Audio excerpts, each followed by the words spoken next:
So we're going to pick up in Q2, I believe is where we left off from March. So I'm going to go through Q2 investments, and that starts with Ouros and a founder, Ethan Lusbrock. If you are a dedicated listener of this podcast, you may have already heard my interview with Ethan and Eli Dorado, because we had him come do a full episode. But I love this dude. I love this idea. I think it's like a perfect example of the kind of deep tech that like sort of our taste is evolving towards, which is there's a very obvious huge demand. This is a brand new capability for humanity if it is buildable. And Ethan's been like chasing this idea for 10 years or so. He like read papers about all these different battery like chemistry innovations in undergrad, very specifically positioned himself to like work in the lab that these things were coming out of. Like this is the long con. Yeah. It was just like a long con. He's like, I think he said this in my very first meeting. She will be mine. I want to be the John D. Rockefeller of batteries. And I was like, please explain that to me. And an hour later, I was like, yep, this is fantastic. I'm in. So it's it is the innovation is a chemistry piece of the lithium-ion battery manufacturing process.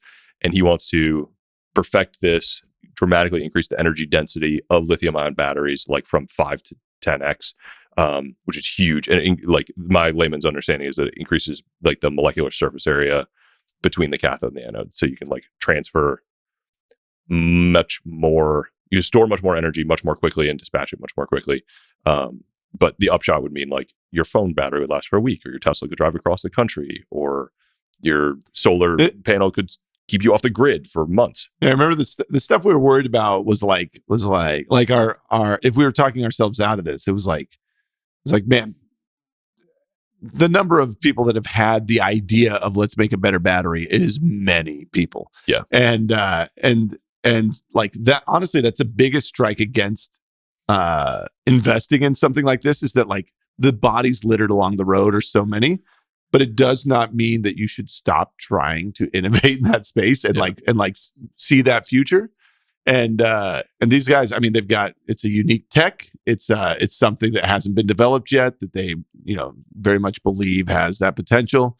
And to what you were saying, of like, if they're right and we can make 1/10 the number of batteries that we need, like we are able to do a dramatic improvement for humanity. Totally changes what's physically possible. Like electric jets become a thing, like vertical takeoff and landing, which is, that's really what we're trying to get. Shit. Yeah. Like I want to, have you seen that Jetson Air?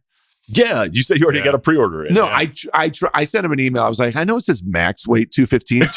What does 245 look like? And they were like, it will dramatically reduce the airtime. And I was like, okay, well, call me when the battery gets better. I want it. $92,000, $96,000. I'm in. I just want to be the first person in Hamilton that flies his quadcopter in and parks it right behind. Be like, I'd like a donut, please. They're like, is that thing going to take off on the way home? It's like 80% of the reason I drive a Tesla, just because like I wanted the novelty of the X-Wing doors. Now it's just a car with goofy doors. But like in the beginning, I was like, hey guys, it'll dance too. You want to see? Yep. And I need that Jetson Air for the first couple flights in. People like, who the crap is It'd be so awesome on the farm too. Dude. Yeah. Oh man. Not having to drive down roads, going over old guys' farms that are like shooting at me like a drone. I have a vision. Anyway, yeah. So that's really why we're investing in battery tech, is so that the big guys get the chance to fly in the air on these personalized aircrafts. That's what we're doing. I'm very excited about this one. It is like not a typical startup. It's like just battery chemistry engineers in the lab building prototypes. Right now, their updates are like, hey, we got this cell to hold this thing. And like, oh, neat. Keep going. Yeah, it is that. It is like real missionaries who are very proud of like, here is a bag of battery. Yeah. And it's like, oh, that's pretty awesome. Hell yeah. I think.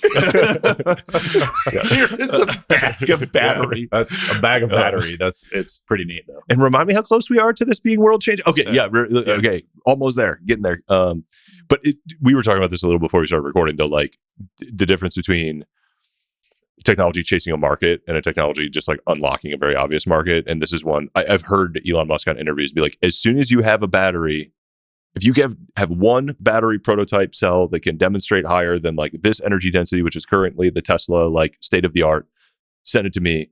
and I will send you millions of dollars. Yeah. Like, buy your company, invest your, like, we will. There is infinite demand for this immediately. Yep. And it is a cool. There's a huge graveyard of batteries, lots of insane claims, but we like. Needless to say, we hope they're right. We hope they're right. Yep. We've placed our bet. We hope they're right. Yeah, they're early. They're chugging along. I'm super excited to see where that one goes.